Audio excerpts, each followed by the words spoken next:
Hello everyone, welcome back to my channel Chem Talks by Pooja Malik. In this video, we are going to discuss the third chapter of class 12 that is electrochemistry. हम इस chapter का quick revision करेंगे. जिस chapter को आपको normally करने में 3 to 4 hours लगते हैं, उस चैप्टर को हम ट्राई करेंगे कि फटाफट हाफ एन आवर में कंप्लीट करें और उसके बाद उसके क्वेश्चंस की प्रैक्टिस भी कर सकें. सो ये क्विक रिवीजन सीरीज का वीडियो है एंड इलेक्ट्रोकेमिस्ट्री एक बहुत ही इंपॉर्टेंट यूनिट है और ये आपके एग्जाम में 5 मार्क्स में एटलीस्ट पूछा ही जाता है सर. सो इसको स्टडी करना बहुत इंपॉर्टेंट है. Let's start with the video. Kindly watch it and subscribe to my channel. और आपको लगता है कि ये वीडियो अच्छा है, यूजफुल है, please give it a thumbs up. Thank you. Electrochemistry ये बहुत ही इंपॉर्टेंट चैप्टर है in terms of weightage also and in terms of application also. Electrochemistry में हमें 2 एस्पेक्ट्स करने हैं. जो फर्स्ट एस्पेक्ट है उसमें हमें क्या पढ़ना है कि किसी रिएक्शन के अंदर जो केमिकल एनर्जी जनरेट हो रही है उसको यूज करके हम इलेक्ट्रिसिटी को कैसे प्रोड्यूस कर सकते हैं. That is conversion of chemical energy into electrical energy. जो हमारे बैटरीज होते हैं, फ्यूल सेल्स होते हैं, उसमें यही वाला एस्पेक्ट हम स्टडी करते हैं. जो सेकेंड वाला एस्पेक्ट है उसमें क्या हमें देखना है कि इलेक्ट्रिसिटी को यूज करके कुछ ऐसी रिएक्शंस होते हैं जो नॉन स्पॉन्टेनियस होती हैं, जो खुद से नहीं हो सकती. उन रिएक्शंस को हम कैसे करा सकते हैं यूजिंग इलेक्ट्रिसिटी. ये हमारा सेकेंड एस्पेक्ट है जिसको हमें इलेक्ट्रोकेमिस्ट्री चैप्टर में अच्छे से डिस्कस करना है. नाउ इन्हीं 2 एस्पेक्ट्स के बेसिस पे जो हमारे सेल्स होते हैं उनको 2 तरह से क्लासिफाई किया गया है. Electrochemical cell and electrolytic cell. इनके बीच में डिफरेंस काफी बार आपको एग्जाम में पूछ लिया जाता है, तो आपको पता होना चाहिए कि इनके बीच में क्या फर्क है. जो हमारा इलेक्ट्रोकेमिकल सेल होता है ये क्या करता है, हमारे फर्स्ट एस्पेक्ट को डील करता है. ये केमिकल एनर्जी को इलेक्ट्रिकल एनर्जी में प्रोड्यूस करता है. और जो हमारी इलेक्ट्रिकल अप्लायंसेस हैं और बहुत सारी ऐसी चीजें जिसमें केमिकल्स की एनर्जी को यूज करके हम इलेक्ट्रिसिटी जनरेट करते हैं और वो हमारे लिए यूजफुल होता है, जैसे कि गैल्वेनिक सेल्स होते हैं, उसमें ये एप्लीकेबल होता है. सेकेंड जो हमारा क्या है इलेक्ट्रोलिटिक सेल, उसमें इसका सेकेंड एस्पेक्ट डील होता है. दैट इज इलेक्ट्रिकल एनर्जी को यूज करके कुछ ऐसी रिएक्शन को कराया जाता है जो नॉर्मली नॉन स्पॉन्टेनियस होती है. सेकेंड डिफरेंस इन दोनों के बीच में क्या है, जो इलेक्ट्रोकेमिकल सेल होता है उसके अंदर एनोड नेगेटिव होता है और कैथोड पॉजिटिव होता है, जो कि हमारी जनरल नोटेशन भी होती है. जबकि जो इलेक्ट्रोलिटिक सेल है उसके अंदर कैथोड नेगेटिव होता है एंड एनोड हमारा पॉजिटिव होता है. जो हमें एक इम्पॉर्टेंट सेल स्टडी करना है वो है गैल्वेनिक सेल. ये भी क्या है, एक इलेक्ट्रोकेमिकल सेल है जो केमिकल एनर्जी को कन्वर्ट करता है इलेक्ट्रिकल एनर्जी में. तो इसमें क्या होता है, एक स्पॉन्टेनियस रेडॉक्स रिएक्शन होती है, उसके अंदर जो केमिकल एनर्जी प्रोड्यूस हो रही होती है उसको यूज करके हम इलेक्ट्रिकल एनर्जी को जनरेट करते हैं. इसी का एक बहुत ही कॉमन एग्जाम्पल है डेनियल सेल, जो कि बहुत ज्यादा यूज होता है. डेनियल सेल में क्या होता है, ये वाली रिडॉक्स रिएक्शन होती है एंड इनमें बेसिकली क्या होता है, जब रिडॉक्स रिएक्शन हो रही होती है उसके अंदर जो गिब्स फ्री एनर्जी होती है वो इलेक्ट्रिकल वर्क में कन्वर्ट हो जाती है और उसी इलेक्ट्रिकल वर्क की एनर्जी को हम यूज करके अपने इलेक्ट्रिकल गैजेट्स को वर्क कराते हैं, जैसे गीजर्स, हीटर्स, इन सब में यही प्रिंसिपल अप्लाई होता है. नाउ डेनियल सेल में जो रिडॉक्स रिएक्शन होती है that is Zn plus U2 plus copper ions and Zn2 plus that is zinc plus iron and copper in solid state. Basically जब भी हम रेडॉक्स रिएक्शन पढ़ते हैं तो हमें पता है वो कॉम्बिनेशन होती है 2 रिएक्शन का, reduction half reaction and oxidation half reaction. So इसके अंदर जो रिडक्शन हाफ रिएक्शन हो रही है उसमें क्या हो रहा है कि जो कॉपर आयंस हैं वो रिड्यूस हो रहे हैं कॉपर सॉलिड में एंड जो जिंक है, हमारा जिंक मेटल है, वो ऑक्सीडाइज हो रहा है zinc that is Zn2 plus ions में. सो ये इसके 2 पार्ट है, reduction half reaction and oxidation half reaction. जो कॉपर इलेक्ट्रोड है उस पर रिडक्शन हो रहा है और जो जिंक इलेक्ट्रोड है उस पर हमारा ऑक्सीडेशन हो रहा है. अब जो हमारा डेनियल सेल है उसका कंस्ट्रक्शन कैसे होता है उसको हम देख लेते हैं. अलग अलग हाफ सेल्स को यूज करके हम अलग अलग तरह से गैल्वेनिक सेल्स को प्रिपेयर कर सकते हैं एंड इसके अंदर जनरली 2 इलेक्ट्रोड्स प्रेजेंट होते हैं. दोनों इलेक्ट्रोड्स आपस में एक मेटालिक वायर से कनेक्टेड होते हैं एंड दोनों ही इलेक्ट्रोड्स अपने इलेक्ट्रोलिटिक सॉल्यूशन में डिप्ट होते हैं. जो इलेक्ट्रोलिटिक सॉल्यूशन है अगर वो सेम होता है तो ठीक है, अगर डिफरेंट होता है तो उसको कनेक्ट करने के लिए हम सॉल्ट ब्रिज का यूज करते हैं. ओके, सो डेनियल सेल में यहाँ पे जो हमारे इलेक्ट्रोड्स हैं that is zinc electrode and copper electrode and जो हमारा सॉल्यूशन है दैट इज जिंक का सॉल्ट सॉल्यूशन एंड कॉपर का सॉल्ट सॉल्यूशन. अब ये फंक्शन कैसे करता है उसको समझते हैं. यहाँ पे जो हमारा इलेक्ट्रोड और इलेक्ट्रोलाइट का सरफेस होता है उस पर क्या होता है कि 2 तरीके से वो वर्क कर सकता है. क्या होगा, या तो जो हमारा इलेक्ट्रोड है उसमें जो मेटल एटम्स प्रेजेंट है वो आयनाइज होके आयंस बनके हमारे सॉल्यूशन में आ जाएंगे। या फिर दूसरी चीज क्या हो सकती है, जो हमारा सॉल्यूशन है उसके अंदर जो आयंस प्रेजेंट है वो हमारे इलेक्ट्रोड के ऊपर डिपॉजिट हो जाए। दोनों प्रोसेस के चलते चलते क्या होता है, जो इलेक्ट्रोड और इलेक्ट्रोलाइट का सरफेस होता है उसमें एक पोटेंशियल डिफरेंस क्रिएट हो जाता है, जिसको हम इलेक्ट्रोड पोटेंशियल बोलते हैं। ये काफी ज्यादा यूजफुल है, इसको हम बहुत बार टर्म को आगे भी यूज करेंगे। अब जब इन इलेक्ट्रोड पोटेंशियल को हमने कंसिडर कर लिया, अगर हम बोले कि जो हमने इनिशियली हमारे क्या लिए हैं, रिएक्टेंट्स लिए हैं, उनकी कंसंट्रेशन यूनिटी है। जब उनकी कंसंट्रेशन को हम यूनिटी बोल देते हैं अपनी स्पीशीज इन्वॉल्व की, उस टाइम पे इलेक्ट्रोड पोटेंशियल को हम स्टैंडर्ड इलेक्ट्रोड पोटेंशियल टर्म से डिनोट करते हैं। नाउ इसको अब हम जो पोटेंशियल डिफरेंस क्रिएट हो गया, इसमें क्या होता है, जो इलेक्ट्रोड्स है उनके बीच में भी पोटेंशियल डिफरेंस क्रिएट होगा। इसमें क्या होता है, जो हमारा नेगेटिव इलेक्ट्रोड है बेसिकली ये वाला, ये नेगेटिव क्यों है, क्योंकि यहाँ पे जो ऑक्सीडेशन वाला है जिसपे एनोड है उसमें ऑक्सीडेशन हो रहा है, उसके अंदर क्या होता है, इलेक्ट्रोलाइट के कंपैरिजन में नेगेटिव पोटेंशियल जनरेट हो जाता है। ऐसे ही जो कैथोड वाला हमारा इलेक्ट्रोड है उसमें क्या होता है, सॉल्यूशन के रिस्पेक्टिव अगर हम देखें तो एक पॉजिटिव पोटेंशियल जनरेट होता है, उसी केसेस पे क्या है, पॉजिटिव चार्ज। तो ये हमें विजिबल है कि जो हमारे इलेक्ट्रोड्स है उसमें भी क्या हो रहा है, एक पोटेंशियल क्रिएट हो रहा है, पोटेंशियल डिफरेंस। इसी पोटेंशियल डिफरेंस को हम बोलते हैं सेल पोटेंशियल। अब सेल पोटेंशियल हम कैसे कैलकुलेट कर सकते हैं किसी भी सेल के लिए, उसको हम अभी आगे देखते हैं। सेल पोटेंशियल को कैलकुलेट करने के लिए हम क्या करते हैं, डिफरेंस लेते हैं जो बाकी जो दो हाफ सेल हैं उनके पोटेंशियल्स का, हम सब्ट्रैक्ट करते हैं राइट हाफ सेल में से लेफ्ट हाफ सेल के पोटेंशियल को। That is E cell is equal to E right minus E left. इसी को हम ऐसे भी रिप्रेजेंट कर सकते हैं कि जो हमारा सेल पोटेंशियल है that will be potential of cathode minus potential of anode. क्यों, क्योंकि जो हमारा राइट पे होता है वो कैथोड रिप्रेजेंटेशन होता है, वहीं पे हमारा रिडक्शन रहता है एंड वही इलेक्ट्रोड हमारा क्या होता है, जनरली पॉजिटिव होता है। वेयर एज जो हमारे लेफ्ट पे होता है that is our anode and it is on oxidation reaction and यहाँ पे हमारा नेगेटिव चार्ज प्रेजेंट होता है। इसको रिप्रेजेंट कैसे करते हैं, जैसे हम बताएंगे कि हमारा गैल्वेनिक सेल है तो उसकी एक शॉर्ट रिप्रेजेंटेशन होती है, उसको समझने के लिए हम एक एग्जांपल कंसीडर करते हैं। जैसे यहाँ पे copper plus Ag plus ions react कर रहे हैं और copper 2 plus ions and Ag solid is deposited. ये एक रिडॉक्स रिएक्शन है, इसको रिप्रेजेंट कैसे करेंगे अब हम वो समझते हैं। जैसे कि यहाँ पे जो रिडक्शन रिएक्शन है वो क्या हो रहा है, जो सिल्वर आयंस थे वो इलेक्ट्रॉन्स गेन करके रिड्यूस हो रहे हैं किसमें, सिल्वर सॉलिड में। एंड जो ऑक्सीडेशन हाफ सेल है उसमें क्या हो रहा है, जो हमारा एनोड है उस पे जो कॉपर था सॉलिड में मेटल की फॉर्म में प्रेजेंट था वो कॉपर 2 प्लस आयंस में ऑक्सीडाइज हो रहा है, इलेक्ट्रॉन्स को रिलीज कर रहा है। तो ये हमारे दो हाफ सेल हो गए। अब इनको रिप्रेजेंट कैसे करते हैं, सबसे पहले हम हमारा लेफ्ट वाली साइड पे जो हमारा ऑक्सीडेशन हाफ सेल है उसको रिप्रेजेंट करते हैं और राइट वाली साइड पे जो हमारा रिडक्शन हाफ सेल है उसको रिप्रेजेंट करते हैं। दोनों हाफ सेल को डिफरेंशिएट करने के लिए हम डबल वर्टिकल लाइंस को यूज करते हैं एंड जो हमारे ऑक्सीडाइज और रिड्यूस स्पीशीज होती है उनको सेपरेट करने के लिए हम यहाँ पे सिंगल वर्टिकल लाइन का यूज करते हैं। सो ये बेसिकली रिप्रेजेंटेशन है, that is copper ions are oxidise to copper 2 plus and Ag plus ions are reduce to Ag solid. Now इसका ही ई सेल अगर हमें कैलकुलेट करना हो तो हम कैसे करेंगे, राइट वाले पोटेंशियल में से लेफ्ट वाला पोटेंशियल माइनस कर देंगे। राइट दैट इज सिल्वर वाला जो पोटेंशियल होगा उसको हम माइनस कर देंगे हमारा कॉपर इलेक्ट्रोड वाले पोटेंशियल से।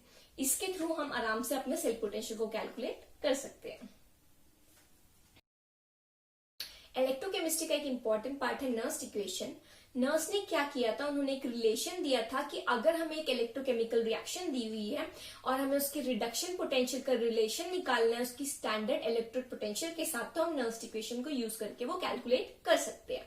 ऑल्सो नर्स इक्वेशन यूजफुल होती है अगर हमें किसी भी मोमेंट पे एक रिएक्शन में उसका सेल पोटेंशियल कैलकुलेट करना है तो हम नर्स इक्वेशन को यूज करके इजिली कैलकुलेट कर सकते हैं। Now let's see Nernst equation. जो ये है ये नर्स इक्वेशन का जनरल रिप्रेजेंटेशन है, that is E cell is equal to E nought cell minus RT by NF ln of product by reactant. Basically यहाँ पे प्रोडक्ट्स की कॉन्सेंट्रेशन और रिएक्टेंट्स की कॉन्सेंट्रेशन का रेशियो होता है, इसी को हम QB बोलते हैं, that is reaction coefficient. Now ये जनरल इक्वेशन हो गई, ये हम किसी भी हाफ सेल पे किसी भी रेडॉक्स रिएक्शन पे अप्लाई करके उसका ई सेल कैलकुलेट कर सकते हैं। जैसे अगर हम डेनियल सेल की बात करें तो उसमें हमारा Zn plus Cu2 plus gives Zn2 plus plus Cu। तो इसमें जो हमारे प्रोडक्ट्स हो जाएंगे वो क्या हो जाएंगे, Zn2 प्लस। एंड कॉपर हमें पता है कि सॉलिड स्टेट में तो उसकी कॉन्सेंट्रेशन को हम यूनिटी अज्यूम करते हैं, और यहाँ पे हमारा जो रिएक्टेंट है उसकी कॉन्सेंट्रेशन Cu2+ हो जाएगी। सिमिलरली यहाँ पे भी जिंक की कंसंट्रेशन यूनिट है, इसलिए उसको भी हम यूज नहीं करेंगे। नाउ जो n फैक्टर था है ना, n यहाँ पे क्या है, नंबर ऑफ इलेक्ट्रॉन्स है जो ट्रांसफर हो रहे हैं, जो रेडॉक्स या ऑक्सीडेशन रिएक्शन में ट्रांसफर्ड इलेक्ट्रॉन है उन्हीं को हम यहाँ पे पुट करेंगे। जैसे यहाँ पे जो इलेक्ट्रॉन का ट्रांसफर होता है वो 2 इलेक्ट्रॉन्स का होता है। इसकी हाफ सेल में हमने स्टडी किया था, copper 2+ gains 2 electrons and reduces to copper. Similarly, zinc oxidizes and gives 2 electrons. So इसीलिए यहाँ पे जो n factor that is 2, R we know that is gas constant, T is the standard temperature and F is Faraday's constant जिसके हमें fix value पता है 96500 coulomb per मोल। Now ये हमारी जनरल रिएक्शन का हमने एग्जाम्पल में अप्लाई करके देख लिया। जब हम R की वैल्यू, T की वैल्यू एंड F की वैल्यूज पुट करते हैं और Ln को चेंज करके 2.303 लॉग पुट करते हैं तो हमारी जो इक्वेशन है वो इसमें रिड्यूस हो जाती है। यहीं पे आपको क्वेश्चन में न्यूमेरिकल पूछा जाएगा जब, तो उसमें आपको जिंक आयंस और कॉपर आयंस की कंसंट्रेशन दी होगी, आपको वैल्यू पुट करनी है।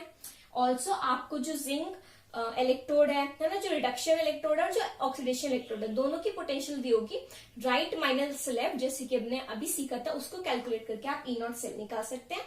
उसकी वैल्यू जब आप यहाँ पुट करेंगे, कॉन्सेंट्रेशन की वैल्यू यहाँ पुट करेंगे, तो हमारा जो E सेल है वो हम इजिली कैलकुलेट कर सकते हैं। यही इसकी सबसे बड़ी एप्लीकेशन है। नर्स इक्वेशन की और जो इंपॉर्टेंट एप्लीकेशंस है वो ये है कि इसको यूज करके हम इक्विलिब्रियम कांस्टेंट को भी कैलकुलेट कर सकते हैं और हमारे रिएक्शन की गिब्स फ्री एनर्जी को भी कैलकुलेट कर सकते हैं। Let's see how. सबसे पहले अगर हमें इक्विलिब्रियम कांस्टेंट को कैलकुलेट करना है, तो जब इक्विलिब्रियम की बात है तो जनरली जब हमारी रिएक्शन हो रही है डेनियल सेल वाली, तो उसमें क्या हो रहा है, धीरे धीरे जो हमारा प्रोडक्ट वाला साइड है दैट इज Zn2+ जहां पे फॉर्म हो रहा है उसकी कॉन्सेंट्रेशन इंक्रीज होती रहेगी टाइम के साथ। उसी तरह से जो हमारा रिएक्टेंट वाली साइड पे कॉपर 2+ आयंस है उनकी कॉन्सेंट्रेशन डिक्रीज होती रहेगी।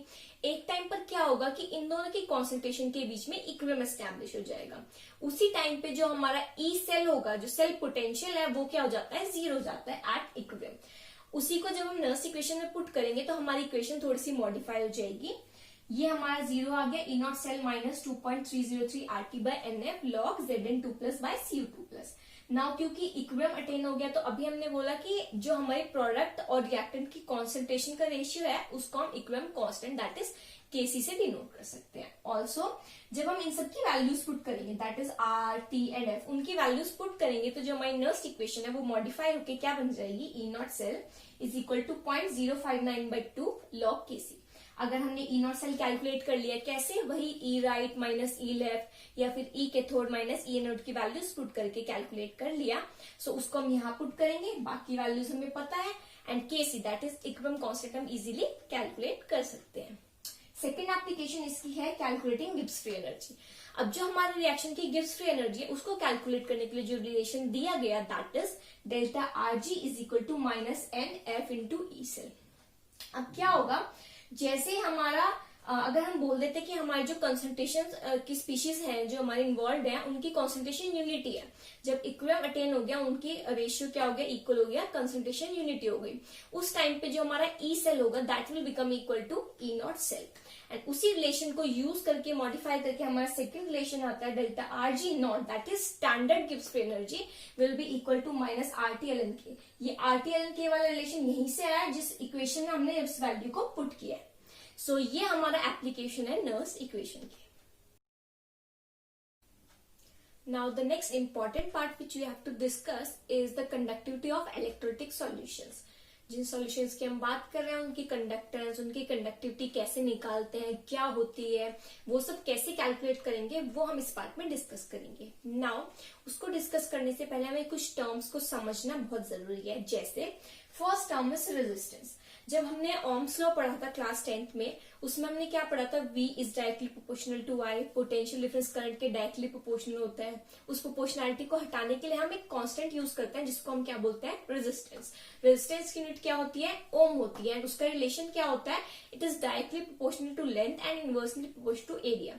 उसके बेसिस पे हम ये रिलेशन डिराइव करते हैं, R is directly proportional to L/A। Unit क्या हो जाएगी रेजिस्टेंस की, ओम। नाउ जो इसी से हमारा सेकंड टर्म डिराइव होता है that is resistivity which is represented by a symbol rho. Basically यहाँ वाले जो प्रोपोर्शनलिटी कांस्टेंट को हटाने के लिए टर्म हम यूज करते हैं दैट इज रेजिस्टिविटी। सो यहाँ पे ये रेजिस्टिविटी आ गई। नाउ रेजिस्टिविटी का जब फॉर्मूला रीअरेंज करा that comes out to be R into A by L, and इसीलिए जो इसकी यूनिट आती है दैट इज ओम पर मीटर और ओम पर सेंटीमीटर। ओके, नाउ कंडक्टेंस क्या होती है? अब जो रेजिस्टेंस होती है वो क्या कहती है? ये वो चीज है जो हमारे करंट के फ्लो को अपोज करती है, उसको रोकती है। और कंडक्टेंस क्या कहता है कि करंट जितना ज्यादा फ्लो होगा उतनी ज्यादा कंडक्टेंस होगी। सो बेसिकली ये दोनों टर्म्स या फिर ये दोनों एस्पेक्ट्स क्या है, एक दूसरे के बिल्कुल अपोजिट है। So that is why conductance G can be given by 1/R, that is reciprocal of resistance. इसी में हम क्या इसके फॉर्मूले को मॉडिफाई कर देंगे, ये हो जाएगा A/ρL। एंड नाउ जो हमारा कंडक्टेंस है उसकी यूनिट क्या हो जाएगी, क्योंकि ये रेजिस्टेंस का रेसिप्रोकल है तो इसकी यूनिट भी क्या हो जाएगी, रेजिस्टेंस की यूनिट की reciprocal, that is ohm inverse, या फिर उसको हम साइमन से भी रिप्रेजेंट करते हैं। नाउ अब जैसे हमने रेजिस्टेंस का इनवर्स कंडक्टेंस लिया, वैसे ही जो हमारा रेजिस्टिविटी था, रो था, उसका जो इनवर्स होता है उसको हम बोलते हैं कंडक्टिविटी, उसको हम कापा से रिप्रेजेंट करते हैं। So here is next term conductivity kappa. ये क्या है, हमारी जो रेजिस्टिविटी है उसका रेसिप्रोकल होता है, तो इसकी यूनिट भी क्या हो जाएगी, उसका रेसिप्रोकल। एंड ये फॉर्मूले को जो हमने यहाँ पे इंटरचेंज किया, बेसिकली 1/रो को हमने क्या पुट कर दिया, कापा। सो यहाँ से जो हमारा फॉर्मूला आ जाता है that comes out to be, इसकी यूनिट आ जाएगी साइमन पर मीटर इनवर्स। नाउ इसी में हमने जो टर्म यूज किया ना L/A, उसको हम अलग से सेल कांस्टेंट भी बोलते हैं, और उसको कई बार आप G स्टार से भी रिप्रेजेंट कर सकते हैं। ये छोटे छोटे फॉर्मूले कई बार आपको न्यूमेरिकल्स में यूजफुल हो सकते हैं।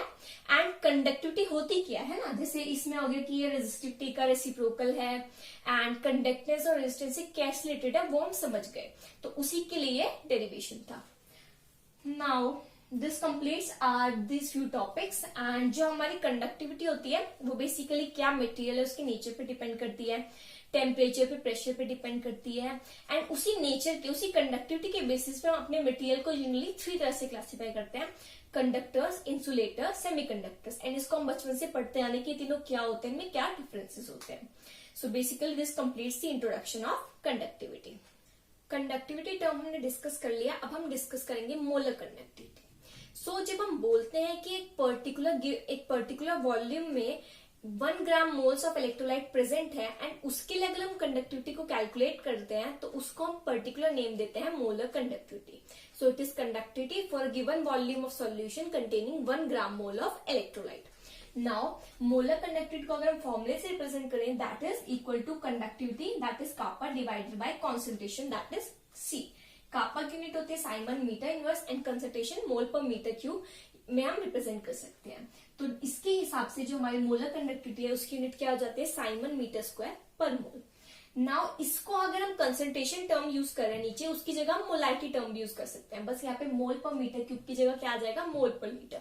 उसी यूनिट्स को कंपनसेट करने के लिए बेसिकली हम यहाँ पे कापा से 1000 का मल्टीप्लीकेशन करते हैं and divided by molarity of our solution. Now ये हो गया हमारा मोलर कंडक्टिविटी। अब जो इंपॉर्टेंट टॉपिक है इसमें वो क्या है कि जो हमारी कंडक्टिविटी है एंड जो मोलर कंडक्टिविटी है वो हमारे सॉल्यूशन की कॉन्सेंट्रेशन के साथ कैसे वेरी करती है, कैसे चेंज होती है, उसको हमें डिस्कस करना है एक एक करके। सो सबसे पहले हम डिस्कस करते हैं कि जो हमारी कंडक्टिविटी है वो कैसे कॉन्सेंट्रेशन के साथ चेंज होती है। जैसे ही हमने कॉन्सेंट्रेशन चेंज किया, अगर हम डाइल्यूशन करते हैं तो कॉन्सेंट्रेशन क्या हो जाती है, डिक्रीज हो जाती है। अब जैसे ही कॉन्सेंट्रेशन डिक्रीज होती है, जो नंबर ऑफ आयंस होते हैं पर यूनिट वॉल्यूम वो भी क्या होता है, डिक्रीज हो जाते हैं।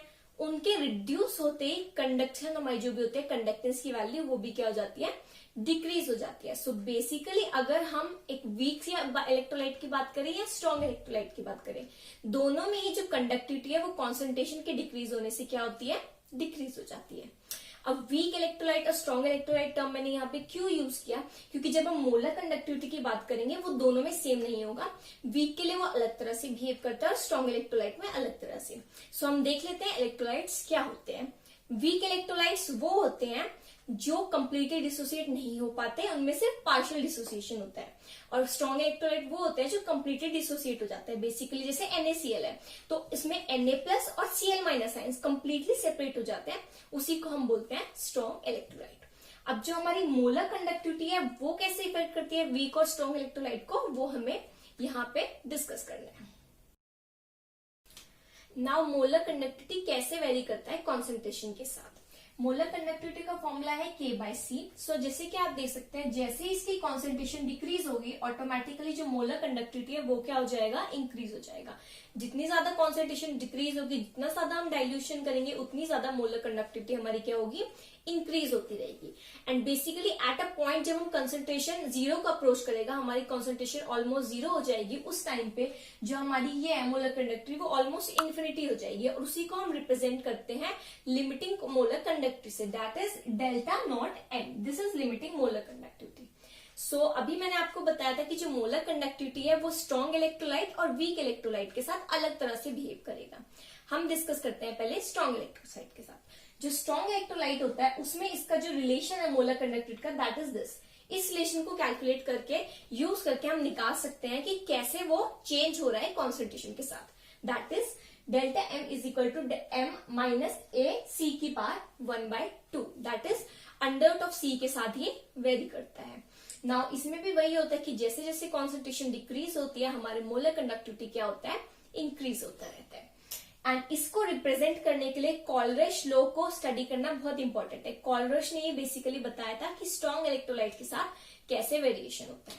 अब कॉलरश लॉ कहता क्या है? कॉलरश लॉ ये कहता है कि जो हमारी लिमिटिंग मोलर कंडक्टिविटी है एक इलेक्ट्रोलाइट के साथ, उसको हम ऐसे भी कैलकुलेट कर सकते हैं कि जो हमारे इंडिविजुअल केटायन है और इंडिविजुअल एनायन प्रेजेंट है इलेक्ट्रोलाइट में, उनकी लिमिटिंग मोलर कंडक्टिविटी को हम ऐड कर दें, तो हमारी जो टोटल लिमिटिंग मोलर कंडक्टिविटी है इलेक्ट्रोलाइट की वो आ जाएगी। जैसे अगर हम NaCl की लिमिटिंग मोलर कंडक्टिविटी कैलकुलेट करना चाहते हैं तो हम उसमें Na+ दैट इज जो केटायन पार्ट है उसकी लिमिटिंग मोलर कंडक्टिविटी की वैल्यू, और जो हमारा एनायन पार्ट है Cl- उसकी लिमिटिंग मोलर कंडक्टिविटी की वैल्यू को ऐड कर सकते हैं। नाउ इसका जनरल रिप्रेजेंटेशन ये है। बेसिकली जनरल रिप्रेजेंटेशन हमने क्यों पुट किया है यहाँ पे, जैसे यहाँ पे Na+ मतलब जो केटायन था वो एक ही था, एनायन भी एक ही था, बट हो सकता है केटायन या एनायन के नंबर ज्यादा हो, तो ये V+ और V- उसके नंबर को ही रिप्रेजेंट करता है। जैसे CaCl2 हो गया है ना, CaCl2 में जो हमारे केटायन है वो तो एक है Ca2+, पर जो हमारे Cl- है एनायन है वो 2 है, तो यहाँ पे बेसिकली V- की वैल्यू क्या हो जाएगी, 2 हो जाएगी। ऐसे हमारा जो रेशियो है वो चेंज हो जाता है।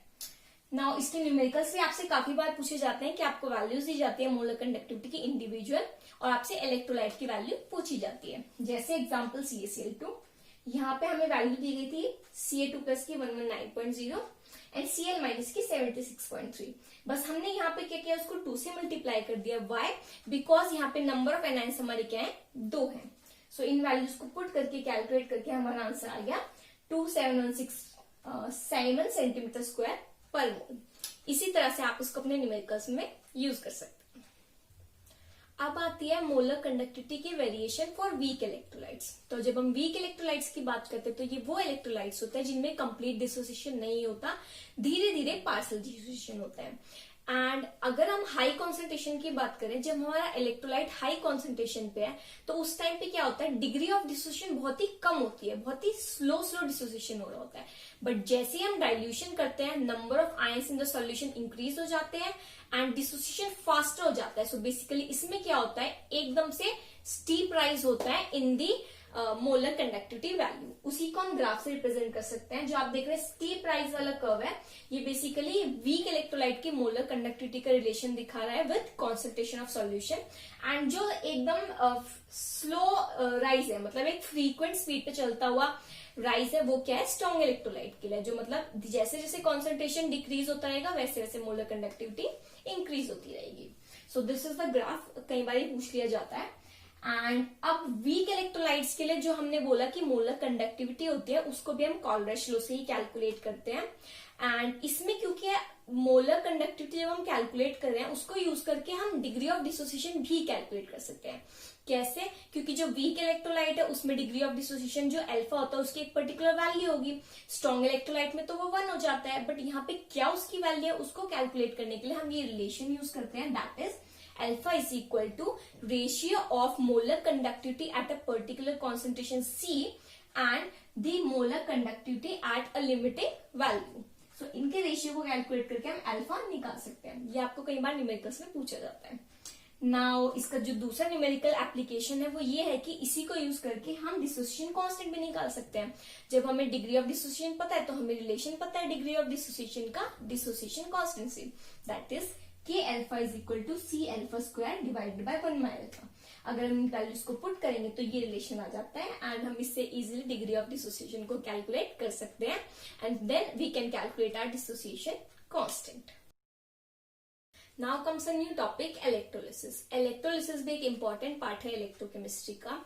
इस प्रोसेस में क्या होता है, बेसिकली जब हम एक इलेक्ट्रोलिटिक सॉल्यूशन के थ्रू इलेक्ट्रिसिटी को पास कराते हैं तो केमिकल डिकम्पोजिशन हो जाता है और हमारे इलेक्ट्रोड्स पे वेट कुछ अमाउंट ऑफ सब्सटेंस डिपॉजिट हो जाता है। इसी प्रोसेस को हम एक सिंपल से एग्जांपल से समझ सकते हैं। आप मान लीजिए कि हमने एक इलेक्ट्रोलिटिक सॉल्यूशन लिया है कॉपर सल्फेट का, जिसमें हमने कॉपर के इलेक्ट्रोड्स को डिप किया। हमने उसी इलेक्ट्रोलिटिक सॉल्यूशन में 2 कॉपर सल्फेट्स को डिप किया। सो इलेक्ट्रोड्स हो गए कॉपर एंड जो हमारा इलेक्ट्रोलाइट हो गया वो क्या हो गया, कॉपर का सॉल्ट का सॉल्यूशन। ओके, इसमें हम क्या कर रहे हैं, जब हम इलेक्ट्रिसिटी को पास कराते हैं तो बेसिकली क्या होता है, कैथोड पे रिडक्शन होता है।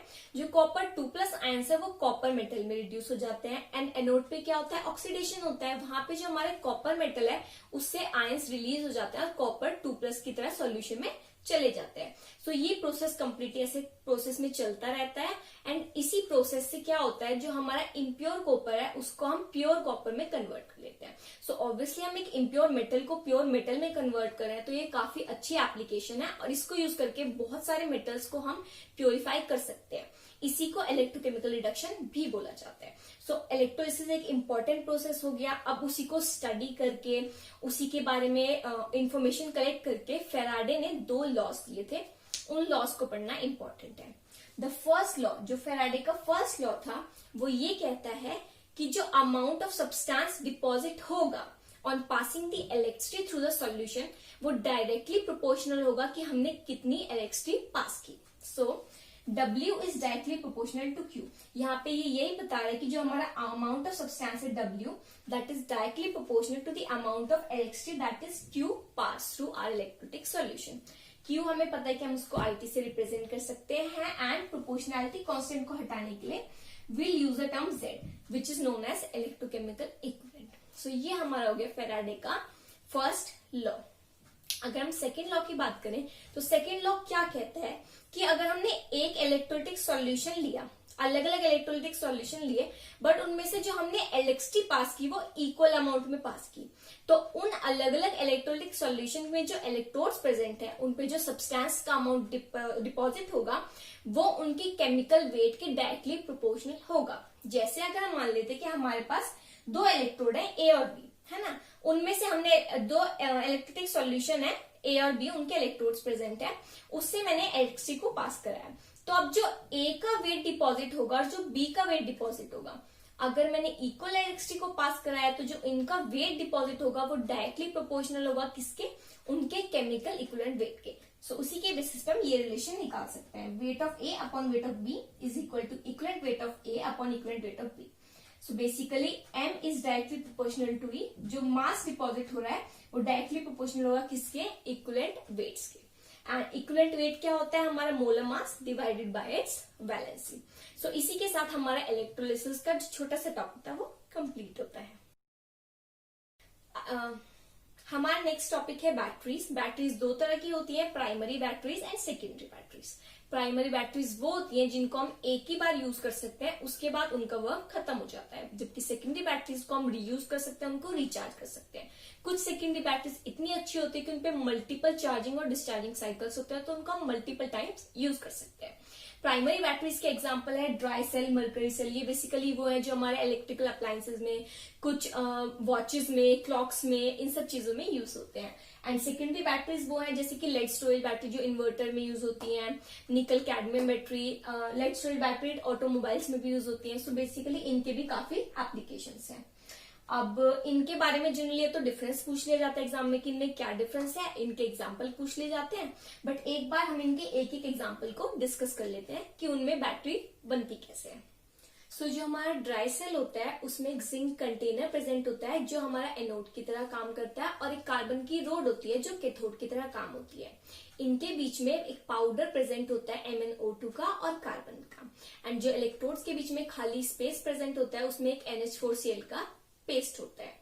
बेसिकली जो एनोड होता है उस पे जिंक का ऑक्सीडेशन होता है और जो कैथोड होता है उस पे जो MnO2 है उसका रिडक्शन होता है। ऐसे करके हमारा ड्राई सेल बनता है एंड ये ड्राई सेल ट्रांजिस्टर्स में, क्लॉक्स में, वॉचेस में यूज होता है। जो हमारी लेड स्टोरेज बैटरीज होती है, जो हमारी ऑटोमोबाइल्स में एंड बैटरीज वगैरह में यूज होती है, बेसिकली उसमें जो एनोड होता है वो हमारा लेड का होता है एंड कैथोड इज लेड के ग्रिड पैक्ड होता है विद लेड डाइऑक्साइड एंड जिसमें हम इलेक्ट्रोलाइट यूज करते हैं that is 38% solution of H2SO support. So इसके कंस्ट्रक्शन से हमारे लेड स्टोरेज बैटरी का जो सेटअप है वो फॉर्म होता है। So this topic is completed. Now let's move on to our next topic that is fuel cells. Fuel cells basically एक ऐसा इलेक्ट्रोकेमिकल सेल है जो फ्यूल की केमिकल एनर्जी को यूज करके इलेक्ट्रिसिटी को प्रोड्यूस करने में हेल्प करता है। यहाँ पे जनरली जो हम फ्यूल यूज करते हैं वो है हाइड्रोजन। जब हाइड्रोजन ऑक्सीजन के साथ रिएक्ट करता है और वाटर का फॉर्मेशन होता है तो उसमें जो केमिकल एनर्जी जनरेट होती है उसको यूज करके हम इलेक्ट्रिसिटी का प्रोडक्शन कर सकते हैं। अब हम देखते हैं कि ये रिएक्शन होता कैसे है।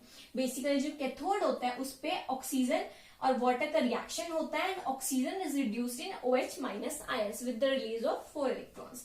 देन एनोड पे क्या होता है, जो हमारा H2 होता है वो ऑक्सीडाइज हो जाता है इनटू H2O एंड इलेक्ट्रॉन्स क्या होते हैं यहाँ पे रिलीज हो जाते हैं। द ओवरऑल रिएक्शन इज, क्योंकि यहाँ पे O2 एज इट इज आता है, H2 एज इट इज आता है एंड जो H2 के मॉलिक्यूल्स है वो कैंसिल आउट होके इधर on the product side formation होते हैं and OH minus ions get cancelled out. So basically overall reaction is H2 combines with O2 to form the water. इसी में जो एनर्जी रिलीज होती है उसको हम इलेक्ट्रिसिटी प्रोडक्शन में यूज करते हैं। अब हमने फ्यूल सेल्स को इतनी इंपॉर्टेंस क्यों दी, वो इसलिए क्योंकि जब हमने थर्मल पावर प्लांट्स के थ्रू इलेक्ट्रिसिटी को जनरेट करने का प्रोसीजर किया तो जो उनकी एफिशिएंसी थी दैट वाज ओनली 40%, बट जबकि हमने फ्यूल सेल्स के थ्रू जब ये प्रोडक्शन किया तो उसकी एफिशिएंसी थी 70%। और उसका बेनिफिट ये भी है कि इसमें जो हमारा फ्यूल सेल है ये एक इको फ्रेंडली मेथड है एंड पोल्यूशन फ्री है। So basically it is quite useful. And इसी के साथ आपका इलेक्ट्रोकेमिस्ट्री यूनिट कंप्लीट होता है। आई होप कि ये क्विक रिवीजन वीडियो आपके लिए यूजफुल रहा हो। अगर आपको अच्छा लगा हो तो प्लीज लाइक इट एंड अगर आपके कोई भी डाउट्स है तो प्लीज आप कमेंट सेक्शन में मेंशन कीजिए, I will consider them. And अगर आपका कोई भी और वीडियो चाहिए किसी और टॉपिक से रिलेटेड तो प्लीज आप वो भी मुझे मेंशन कीजिए। Thank you so much.